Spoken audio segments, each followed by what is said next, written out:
this is an iHeart podcast. Guaranteed human. Well, the holidays have come and gone once again, but if you've forgotten to get that special someone in your life a gift, well, Mint Mobile is extending their holiday offer of half off unlimited wireless. So here's the idea. You get it now, you call it an early present for next year. What do you have to lose? Give it a try at mintmobile.com/switch.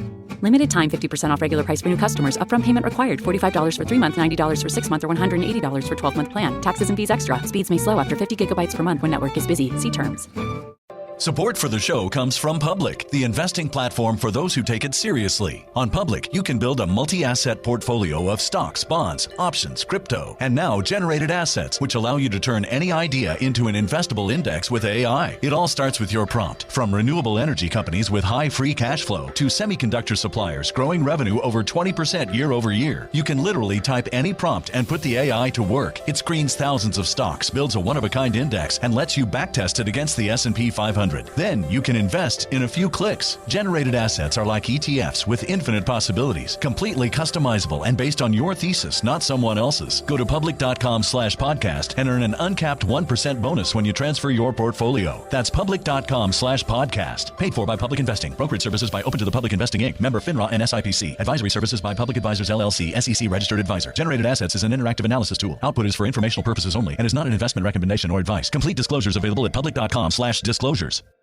This Sunday, iHeartRadio brings you live to Levi's Stadium in Santa Clara for the Super Bowl 60 tailgate concert, presented by NetApp. It's the ultimate pregame party, featuring an exclusive performance from Teddy Swims. Your front row experience will be on iHeartRadio stations across the country and the free iHeartRadio app this Sunday at 3:30 Eastern, 12:30 Pacific. Then, after the concert, tune in to the Super Bowl 60 pregame show on NBC. This is Andrea Gunning from Betrayal. Most wellness routines fail somewhere between day one motivation and where did I put that powder? That's where Grunes comes in. Grunes packs over 20 vitamins and minerals, greens, and prebiotics into a snack pack of tiny, delicious gummies. No powders, no pills. Just a simple way to support your gut health, beauty, energy, immunity, recovery, and cognition. Plus, the ingredients in Grunes are backed by over 35,000 research publications. It's a convenient, comprehensive formula designed for real life. Get up to 52% off with the code BETRAYAL at Grunes.co. That's code BETRAYAL at GRUNS.co. Why have I asked my electrician I found on Angie.com to bury my pet hamster Nibbles in our yard for me? Because I was so moved by how carefully he buried my electrical wires, I knew I could trust him to bury my sweet Nibbles after his untimely end. Nibbles, gone too soon. May he scurry in peace. Hey, sorry about your pet, but I just wire stuff. Nibbles would have loved you like a brother. Connecting homeowners with skilled pros for over 30 years. Angie, the one you trust to find the ones you trust. Find pros for all your home projects at Angie.com.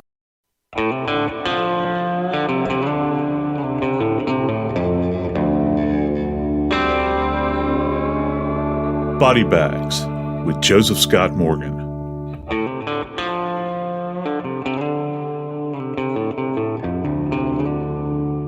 Gliding over city streets, hitting potholes. You're kind of aware of what's going on. At least that's what you're going to tell the police later. You're drifting in and out of consciousness, sleepy. You're holding a gun. And all of a sudden there's a bright flash, a loud noise. And the interior of that cab begins to smell like burned gunpowder. The next thing you know, you hear a scream. And your wife, she's bleeding out in the front seat. Today, we're going to talk about the murder of Diane McIver. I'm Joseph Scott Morgan, and this is Body Bags. Back again with me is Jackie Howard, executive producer of Crime Stories with Nancy Grace. Jackie, tell me about the death of Diane McIver. Joe, there was never any question that Tex McIver shot his wife. The question was always whether he meant to or not. Tex McIver was with his wife and a family friend in a vehicle. The three were headed home from the McIver's horse farm, which is about 75 miles east of Atlanta. Diane McIver was in the front passenger seat. Tex McIver was in the back seat behind his wife. The family friend was driving. According to McIver, the car got off of the interstate going through downtown Atlanta, and he asked his wife, Diane, to hand him his gun from the middle console between the front seats. She did. He had the gun in his hand, and that's when he said the gun accidentally went off. Diane McIver was shot through the seat, and the bullet lodged in her back. Joe, this is an interesting place to be shot. It's an interesting situation of how she was shot. Where do we start? Well, it all goes to relationship, and I'm not talking about a marital relationship. I'm talking about a physical relationship between the end of that muzzle and this fatal injury that Diane sustained in this vehicle. There's a lot of unanswered questions in this case. You know, Tex had mentioned that he was riding in the back seat when he became aware, according to him, that when they had gotten off of the interstate and they were riding down surface roads, he had an awareness, at least in his mind, that that there were people outside the vehicle. And that's really, all we can kind of surmise from this. There's one indication that may have been homeless folks. But anyway, he became fearful. And you had mentioned that he had requested this weapon. And the weapon was being carried in the center console of the vehicle. Tex, it turns out, owns tons of weapons, but this is the weapon that he had with him. It was being kept in the center console. So he asked his wife, can you give me the weapon? Diane handed him a weapon. It turned out that the weapon that she handed him was kind of unique. They kept it in the center console of the vehicle, and it's a Smith & Wesson revolver. But what makes it unique is that it's actually what's referred to as an air weight. It means that the frame is lighter than normal, and it's uniquely constructed. And what I mean by that is that it has what's referred to as a shrouded external hammer. And if you'll just imagine kind of a hood that covers the hammer, which is the metallic body on the backside of the revolver that you pull back in order to arm the weapon. All right. And so it's protected that way. And this weapon is so light and kind of compact. It's not really meant for accuracy. It's meant for self-defense. And you can actually carry this thing in your pocket, like your front pocket, or in a purse. It's easily concealed. And the reason the hammer itself is actually shrouded is so that if you carry it in a pocket, that when you pull this weapon out, the hammer itself is not going to catch on any cloth. So it's kind of protected. That makes it highly concealable. And of course, in this case, they were keeping it in the center console. When you say shrouded, Joe, you're not talking about something that's coming over the hammer. You mean that it is recessed in between two metal pieces, like a tract, where the normal hammer would be. You're not talking about something coming over the top of the hammer to keep it from being fired. Right. Yeah, you're absolutely right. It's kind of recessed down. If folks will just think back to, say, for instance, old Western movies they've seen with, some cowboy hero on, in the movies that's carrying a Colt Peacemaker, and it's got the big hammer on the back of it where you put your thumb on it and you pull it back.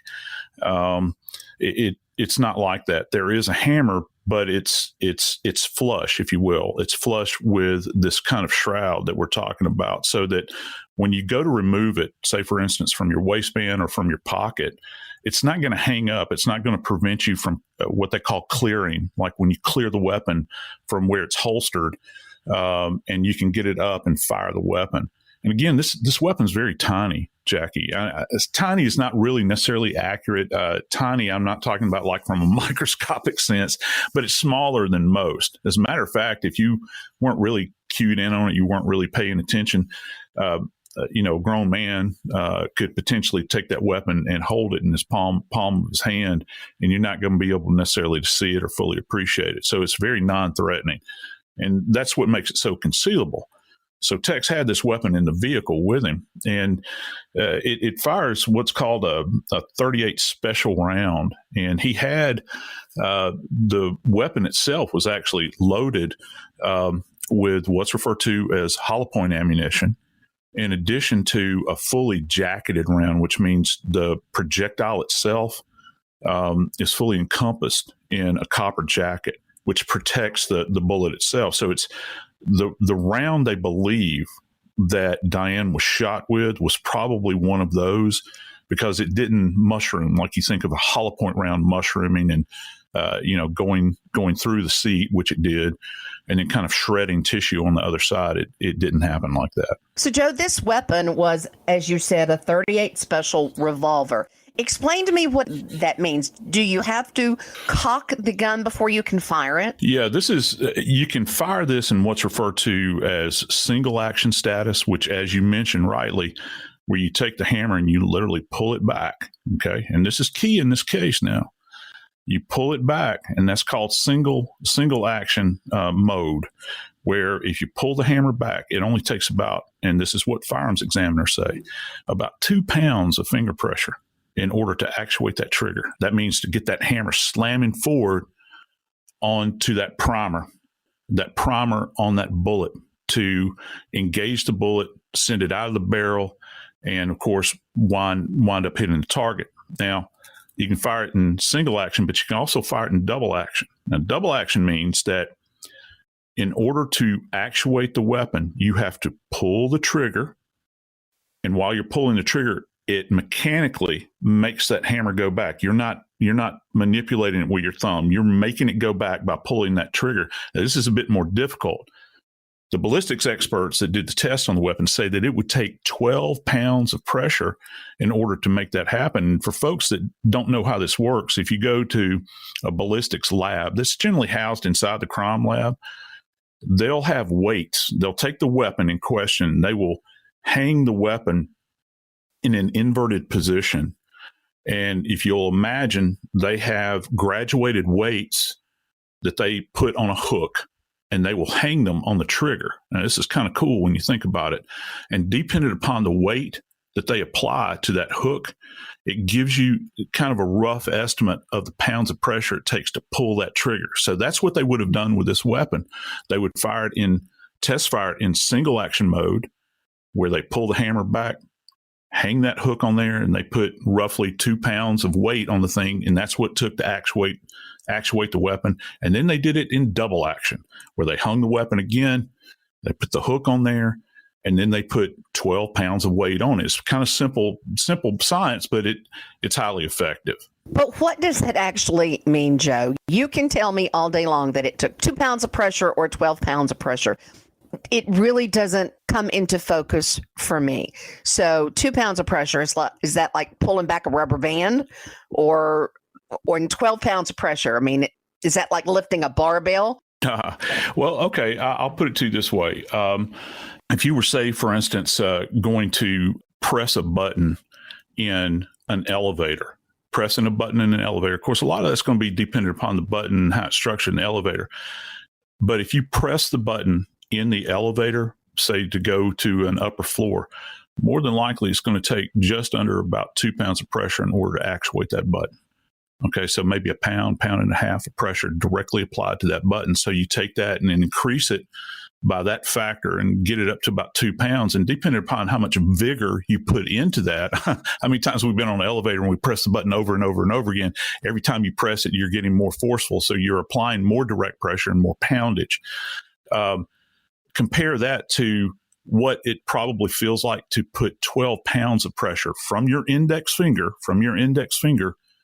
to that trigger to pull it back. And that gives you an idea to how much it takes to actuate the entire cycle of pulling the trigger, making the hammer mechanically go back, and then having it slam forward. That takes a lot of weight in order to do that.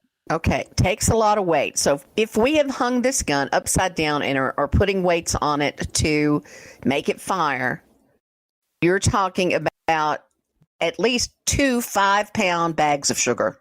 That's an excellent way to put it, Jackie, because that's something most people can identify with, and you hold that weight in your hands, just when you're in the supermarket and whatnot, and you can get a sense for how much weight that is, 12 pounds. And so you have to have what I like to refer to, and what Nancy Grace likes to talk about also when it comes to criminal cases, it would seem that you would have to have specific intent in order to apply that kind of pressure. At least a reasonable person would think that. If this is in single action mode, then that would mean that he would have had to have cocked the hammer. How much pressure does it take to cock the hammers? I mean, it's not something he could have done without intention. Yeah, you're right about that. You would have to specifically intend to place your thumb, and that's generally how it happens. If you're right-handed, you take your right thumb, place it on that shrouded hammer, and it's got little ridges on the back of it so that you can kind of grip it even if it's wet. And you apply that direct pressure, pull back that hammer until it clicks, and it'll click into place. Now, all you have to do at this point in time is place your finger on that trigger and apply 2 pounds of pressure. But here's the trick. You have to be intending to cock this weapon in the first place. You have to have the intent to work that hammer with your thumb to get it back into place. And then you would apply the 2 pounds of pressure to the trigger in order to fire it or make it fire in single action mode. That's one of the questions I think that a lot of people have about Diane McIver's death is they're trying to think about, well, was there intent involved here, or was this just a horrible accident that occurred? So you could look at it as he said, he asked for the gun from the console because he was worried about people outside the vehicle. So the argument could have been made that he cocked the gun because he was actually fearful about what was going on, and then as a reflex could have pulled the trigger because it only takes 2 pounds of pressure. Yeah, you could put that forward, but I have trouble with that, and this is why. As it turns out, Tex McIver he owned tons of weapons, Jackie. There's actually evidence that's been put forward that Tex McIver had his own shooting range that he owned on a rural piece of property that's pretty good distance away from Atlanta that he would go and fire at regularly. He would practice with his weapons, and he had quite a few of them. And here's the problem. Why would a person that was so well versed in weapons and understands form and function, why would that individual actually feel the need to go ahead and in advance cock a weapon? Why would he have to do that? Because that's something that, say, a person that has less experience with weapons would do, perhaps. That or maybe they're physically handicapped in some way and they want to be ready to do it, but there's no indication of that here. Generally, firing in double action for somebody that's familiar with a weapon, applying, remember that 12 pounds of pressure, that's something that you would expect a person to do. That would be their normal course of action relative to bringing this weapon into play and bringing it into action at that point in time if he has fear for his life, because he's not going to stop and recock the weapon every time. If someone is advancing on him, he'll continue to fire it in double action. So that's one of the issues I've had a problem with, is the thought that he's sitting back there with all of his knowledge of weapons, and he's sitting back there, Jackie, with a cocked weapon, literally in proximity to the back of his wife's body.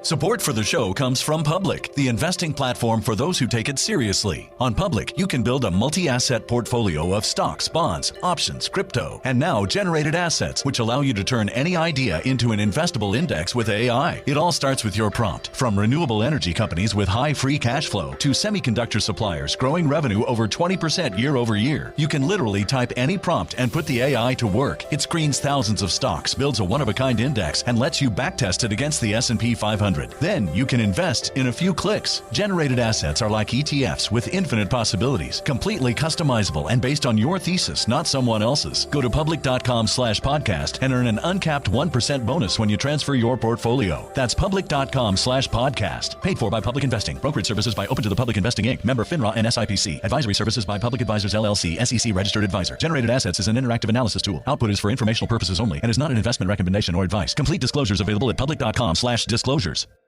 This Sunday, iHeartRadio brings you live to Levi's Stadium in Santa Clara for the Super Bowl 60 tailgate concert, presented by NetApp. It's the ultimate pregame party, featuring an exclusive performance from Teddy Swims. Your front row experience will be on iHeartRadio stations across the country and the free iHeartRadio app this Sunday at 3:30 Eastern, 12:30 Pacific. Then, after the concert, tune in to the Super Bowl 60 pregame show on NBC. Hi, I'm Cindy Crawford, and I'm the founder of Meaningful Beauty. When Dr. Sabah and I decided to do a skincare line together, he said to me, we are going to give women meaningful beauty. And I said, that's exactly right. We want to give women meaningful beauty, which means each and every product is meaningful. It has a reason to exist. It's efficacious. You're going to get results. And then you just go out and live your life. Meaningful Beauty. Confidence is beautiful. Learn more at meaningfulbeauty.com. Why have we asked our contractor we found on Angie.com to be our kids' legal guardian? Because he took such good care when redoing our basement that we knew we could trust him to care for our kids, all 8 of them, should something happen to us. Are you my dad now? No, sorry, I do basements. Connecting homeowners with skilled pros for over 30 years. Angie, the one you trust to find the ones you trust. Find pros for all your home projects at Angie.com. Well, the holidays have come and gone once again, but if you've forgotten to get that special someone in your life a gift, well, Mint Mobile is extending their holiday offer of half off unlimited wireless. So here's the idea. You get it now, you call it an early present for next year. What do you have to lose? Give it a try at mintmobile.com/switch. Limited time 50% off regular price for new customers. Upfront payment required. $45 for 3 months, $90 for 6 months, or $180 for 12-month plan. Taxes and fees extra. Speeds may slow after 50 gigabytes per month when network is busy. See terms.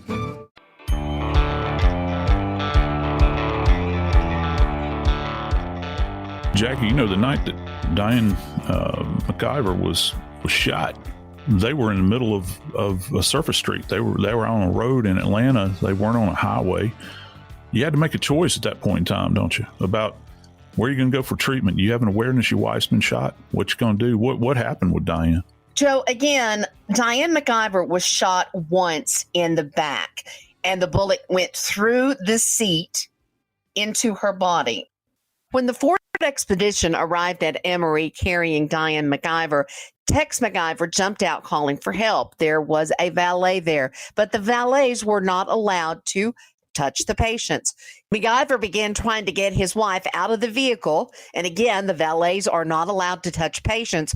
The emergency nurse that treated Diane McIver that night said that once Diane McIver arrived, that everyone was scrambling. She said staff was in full critical care, life-saving mode. So this was obviously considered life-threatening. Well, that's the problem with gunshot wounds, Jackie, is that you don't really know what you have until you get this individual into emergency surgery. What I do know is that when she showed up, and remember, she was conveyed to the hospital in a private vehicle, the vehicle that she had just been shot in. And so it's not like there was an ambulance crew there that's hanging fluids on her or anything like that. They drove her straight to the emergency room ramp. And there's actually there's kind of this classic freeze frame image that was used at trial with Tex McIver escorting his wife into the hospital when they showed up on the ramp. You don't really know what's going on internally until, put it very bluntly, until you have that individual open on the table. And when they did open her up, they were able to determine that her insides were just absolutely wrecked. She wound up in surgery losing her left kidney. She lost her spleen. Her the downward portion of her diaphragm was greatly injured. And believe it or not, I know people think, well, you lose a kidney, that's certainly lethal. And yeah, it can be if you're not treated for it. You lose a spleen, yeah, you're going to bleed a lot. But when you get shot and that bullet penetrates your diaphragm, let me tell you what happens there. Diaphragm causes, or it enables you to breathe, all right, to push air out. We all know how that works. Well, it's a large dome of muscle. And when it is compromised in any way, that's going to create a problem for you. It's going to create a serious problem, your ability to take in oxygen, process the oxygen, and then push out the carbon dioxide. And that's one of the things that they're having to fight with. So she's losing blood internally from these damaged organs. And then on top of it, they're having to take care of her. Now, her lungs were never injured by the bullet itself. It's that mechanism within our body that allows us and helps us to breathe that's greatly damaged. So they're having to, fight this fight to try to keep her alive on a couple of fronts. But as to the injury itself, if folks at home will kind of, you have several layers to your spinal column. You think about essentially the cervical, which comprises your neck and certainly supports our head. And then you have a large grouping of vertebral bodies that make up what's referred to as the thoracic vertebra. And then below that, you have what's called the lumbar spine. But we need to focus on the thoracic vertebra, and those kind of go down right through the heart of our body, if you will. And it was actually her 12th thoracic vertebra that got clipped. And when you look at a vertebra, it's kind of oddly shaped. It's bulky in center, but it's got these kind of prominences on both sides. They almost look like little wings. Well, the left wing was clipped off, and it passed through that. And eventually on the track, and this is an indication of the trajectory, which we can talk about, the round actually passed through or by the 12th thoracic vertebra and clipped her left rib as well. So it's going from above to below, and that's very important. And it's on this downward track. And as it passes through here, it's cutting a swath through these organs and eventually exits out of the front of her body. So she's got these two external injuries. She's got an entrance wound, and then she's got the exit wound on the front of her body. So she's got the bullet traveled from right to left, from back to front, and in a downward path.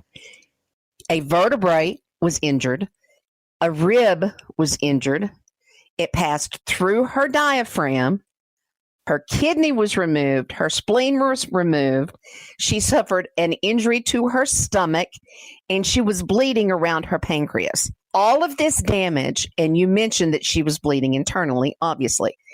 So which was worse, the bleeding or the actual damage to each of those body parts? Those three must be considered first because they have their own vascular supply. These organs just don't sit in there. They have their own blood supply, and they have these tiny, tiny little vessels. And the thing about a gunshot wound is it's blasting through these bony prominences as it's going through the vertebral body, as it's going through the rib. Guess what it creates? It creates these little bits of shards of bone as well. So not only do you have the bullet traveling through the body, but you can also get these little splinters of bone that create these little microhemorrhages that are all through there. Can you imagine how difficult this is if you're a trauma surgeon? I'm always amazed by these people because they go in, it's intense work. You've got blood coming from locations that you can't anticipate, and you think that you have all of the bleeding stopped, and all of a sudden you have another focal area of hemorrhage showing up. So it's a perfect storm in the fact that these organs, with all of their little vascular supplies, are compromised. You're having to go in and kind of, old term is tie them off. You kind of cauterize those areas. But in addition to that, what are you going to do about the diaphragm? We go back to that because now the individual, there's a high probability they're not going to be able to breathe without assistance. They're going to have to go on a vent in order to, keep them alive at this point. It's not that their lungs aren't healthy. It's not that her heart isn't healthy. It's not that her brain is no longer functioning. It's the fact that the mechanism that's facilitated by the presence of the diaphragm and that action that it's shot at this point in time, both literally and figuratively. And so that's a critical, that you hit this point of critical mass. And that's why Diane McIver actually wound up dying, because of this perfect storm. But, this is the curious thing about it, Jackie. It's not like she was shot in what you would think is an area of the body that would bring about, say, for instance, an instantaneous death. What area of the body could you facilitate that with if you're attempting to kill somebody? Well, obviously, if she's shot in the back of the head, she's going down pretty quickly. The fact that she would be shot in the back in this particular location, there is no guarantee that all of those organs are going to be hit. One of those organs maybe saved the diaphragm, the kidney, the liver, you can live without them. I mean, you can. There's tons of people walking around out there without spleens. I'm sure people in our audience have had splenectomies. You can live without the spleen. You can live without a kidney. You can function on one kidney. You can have your stomach ripped up, which Diane McIver did, and they can repair it, and it'll be fully functional. But that diaphragm, I tell you what, that was the lethal blow. But what are the odds that you're going to score what in the military they would call a kill shot? With a 38 caliber round through a seat, nonetheless, and that you're going to be able to hit all of these organ groups. I think that's a big question that I don't know has been completely answered at this point.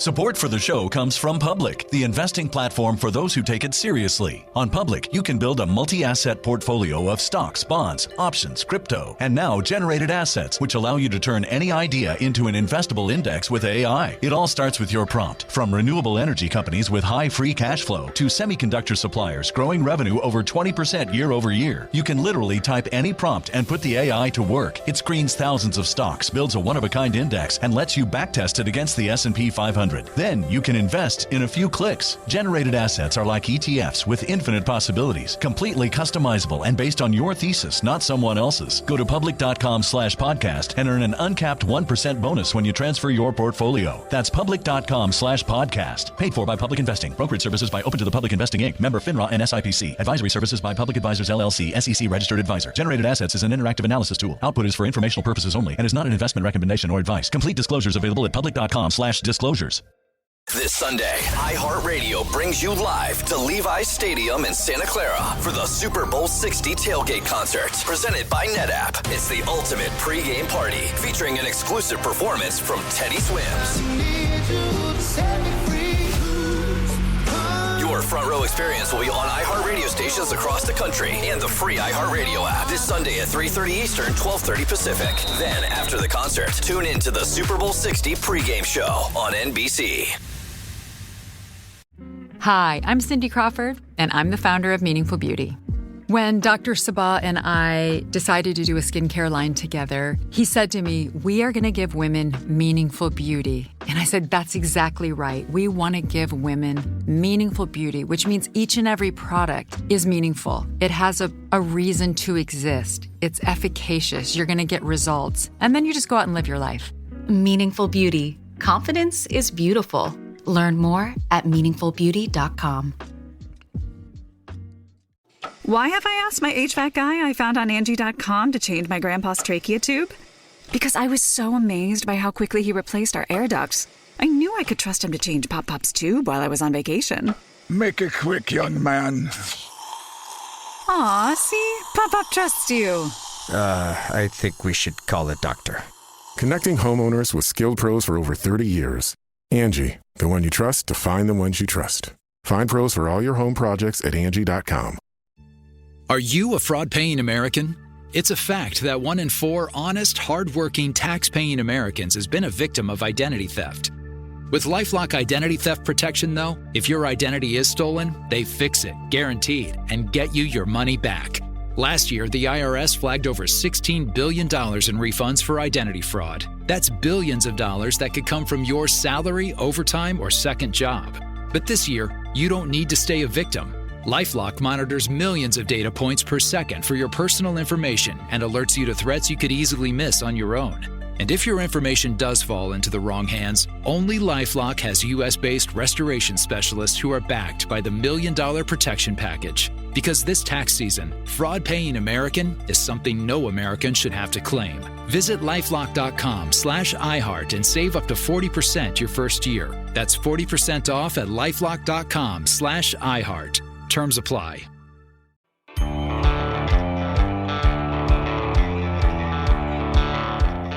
The damage that was done to Diane McIver's body with this 38 caliber round is certainly significant. But one of the things as investigators that we have to look at relative to a case like this is certainly range of fire, that is the distance, and the trajectory. What direction was the bullet actually traveling in? And that's going to bring everything together so that we can kind of piece together what exactly happened in her murder. You read my mind, Joe. Two things that jumped out at me as we were talking before was the fact that Tex McIver is sitting directly behind his wife in the back seat. If he had been farther away, another couple of feet, would we have seen different damage to her body? That's an interesting question, because what we do know is that when you look at the seat, there is, in fact, a hole on the back side of the seat, which would have been closest to McIver.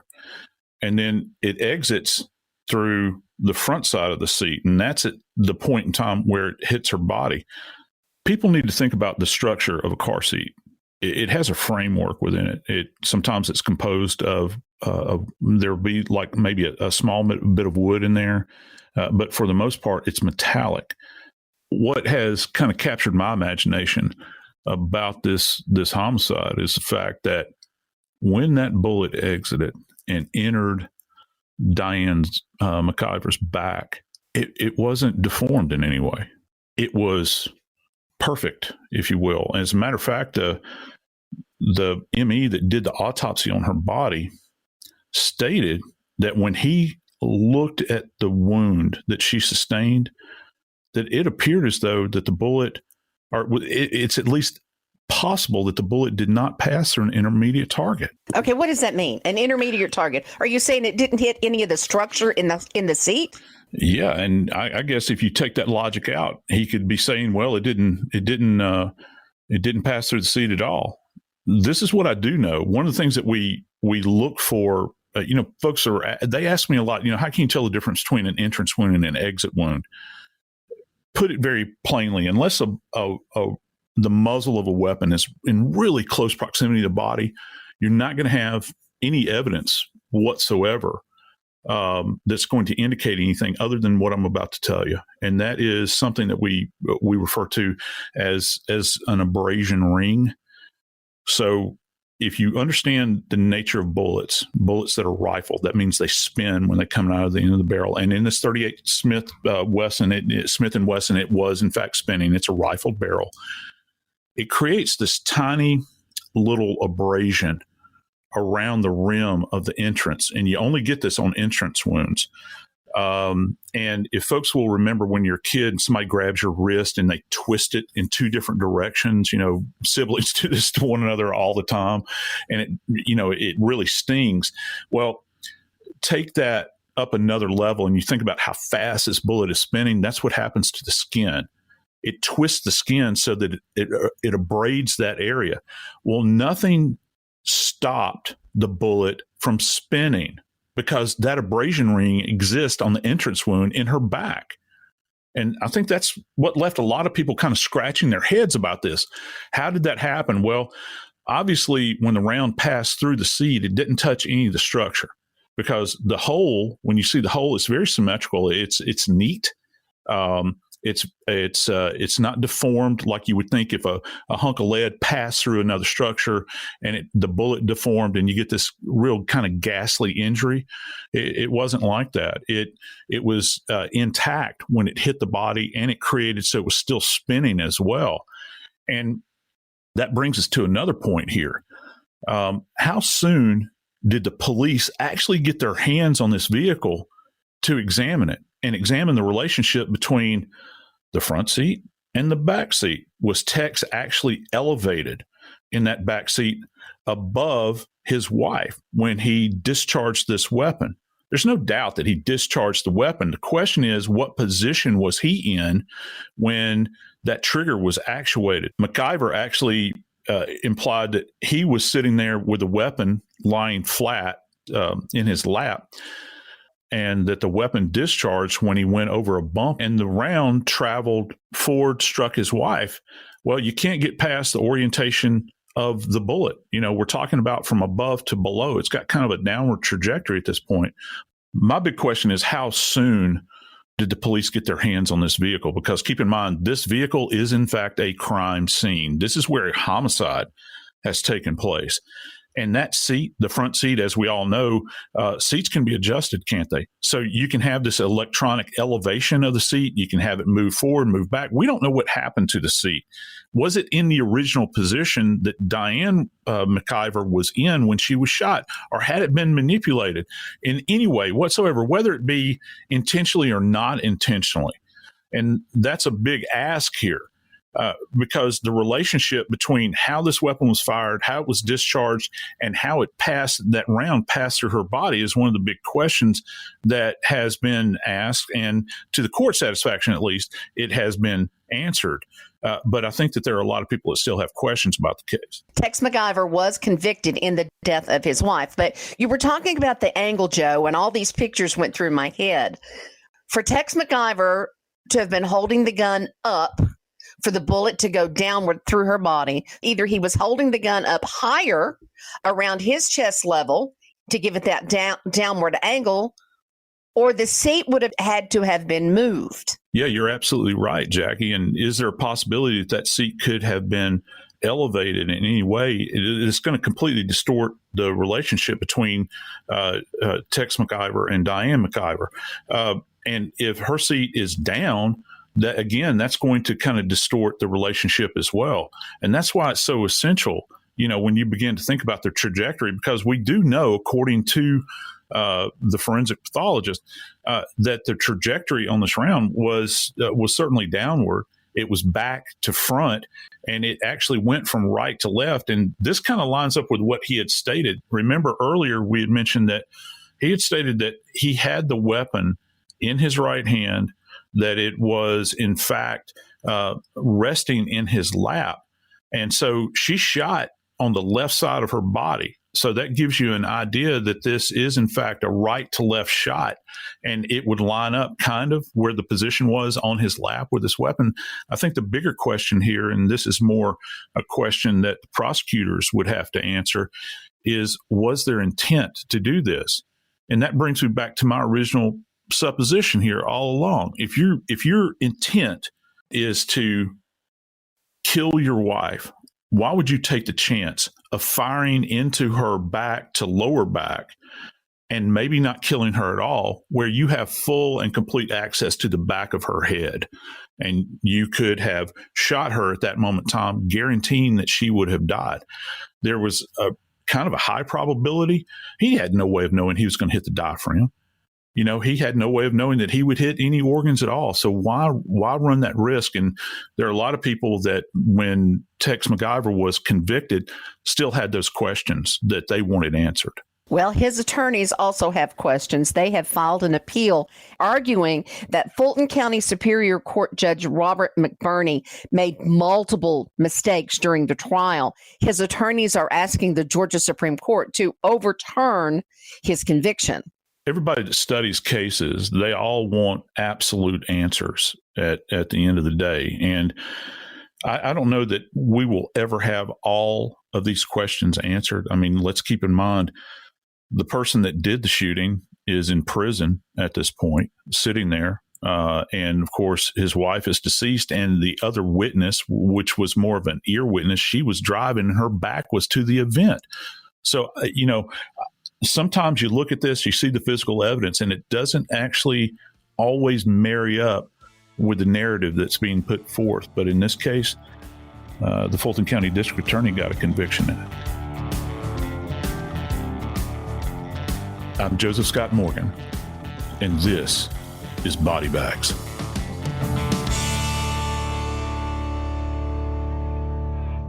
This Sunday, iHeartRadio brings you live to Levi's Stadium in Santa Clara for the Super Bowl 60 tailgate concert, presented by NetApp. It's the ultimate pregame party, featuring an exclusive performance from Teddy Swims. Your front row experience will be on iHeartRadio stations across the country and the free iHeartRadio app this Sunday at 3:30 Eastern, 12:30 Pacific. Then, after the concert, tune in to the Super Bowl 60 pregame show on NBC. This is Andrea Gunning from Betrayal. Most wellness routines fail somewhere between day one motivation and where did I put that powder? That's where Grüns comes in. Grüns packs over 20 vitamins and minerals, greens, and prebiotics into a snack pack of tiny, delicious gummies. No powders, no pills. Just a simple way to support your gut health, beauty, energy, immunity, recovery, and cognition. Plus, the ingredients in Grüns are backed by over 35,000 research publications. It's a convenient, comprehensive formula designed for real life. Get up to 52% off with the code BETRAYAL at Grüns.co. That's code BETRAYAL at GRUNS.co. Running my small business was like playing basketball 5-on-1, and I was the one. Now, QuickBooks gives me access to a team of AI agents and trusted experts for the assists I need. Nothing but net. Outdo it with Intuit QuickBooks. Feature availability varies by product. Are you a fraud-paying American? 1 in 4 tax-paying Americans has been a victim of identity fraud.